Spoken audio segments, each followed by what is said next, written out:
Et alors, moi, il y a quelque chose qui peut interroger les Français tout de même, c'est la relation entre la France et le grand rival de l'Algérie, qui est le Maroc.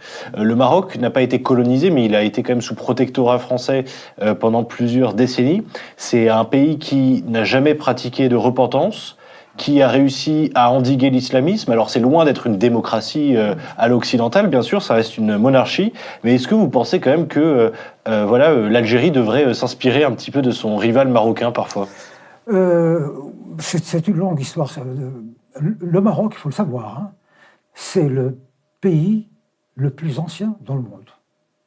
Le Maroc existe depuis 12 siècles. Alors, la France existe depuis 1000 ans. Voilà, donc il existait dans la forme actuelle, hein, donc sultan. Donc c'est un vieil État.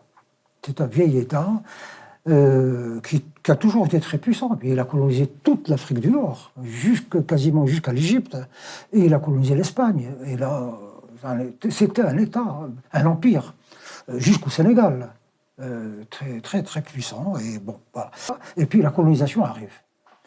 Voilà. Alors, la France n'a pas colonisé le Maroc. Pourquoi? Mais parce que c'est un grand État. C'est facile de coloniser des petits trucs qui n'ont pas d'histoire. Mais coloniser un État, c'est très difficile. Par exemple, si l'Allemagne avait voulu coloniser la France, elle n'y serait jamais arrivée. Parce que c'est un vieux pays, constitué. C'est pas possible. On peut l'occuper momentanément, mais pas le coloniser, c'est-à-dire lui enlever sa culture, en mettre une de rechange, c'est impossible. Et puis, je crois que à l'époque, les dirigeants français ont été sages en disant le pays existe, on peut pas. Il a ses institutions, il a depuis toujours. Oui, c'est Lyotet qui. Voilà. Et alors, tous les problèmes viennent d'une décision prise par le gouvernement français. C'est que quand la France a colonisé l'Algérie,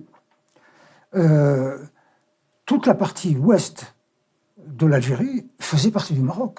Tlemcen, Oran, et même jusqu'à Mascara et tout ça, toute cette région faisait partie du royaume.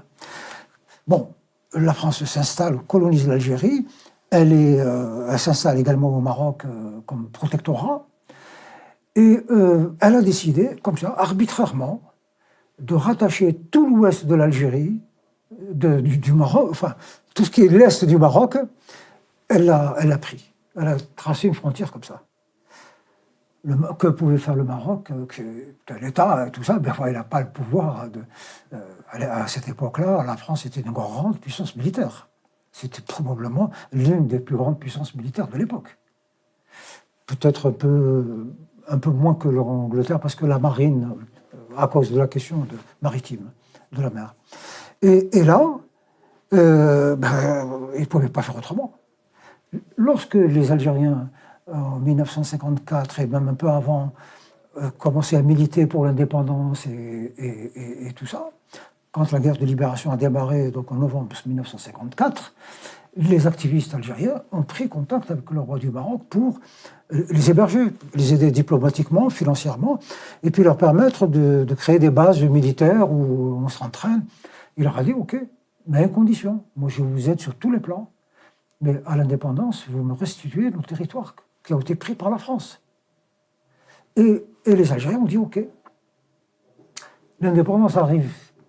Entre-temps, l'Algérie est devenue pays communiste, derrière il y a Moscou, et les Russes ont dit, vous êtes où? Nous on est prêts à vous aider.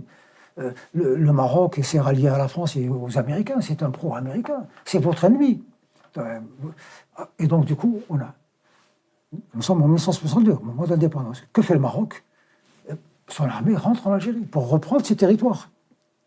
Et donc il y a eu guerre. Pendant une année, des batailles incroyables. Enfin, c'est Gaza avec Israël. On se bombardait. Et puis finalement, la raison a fini par l'emporter. Les médiations internationales ont fait que, bon, allez, on a retracé un peu les choses. Et puis, mais avec toujours cette méfiance, puis cette haine, ils nous avaient promis. Ils nous ont promis qu'à l'indépendance, ils nous restitueraient les terres que la France nous avait volées. Et là, ils nous ont menti. Et Le régime algérien est un régime militaire. Qu'est-ce qu'ils ont fait? Ils ont inventé le Polisario pour déstabiliser le Maroc. Et puis parce que l'Algérie voulait un système communiste. Et puis elle voulait surtout pas que les Algériens disent peut-être que si on faisait comme le Maroc, ce serait mieux. Ils sont plus libres, il y a le tourisme, les choses se passent un peu mieux.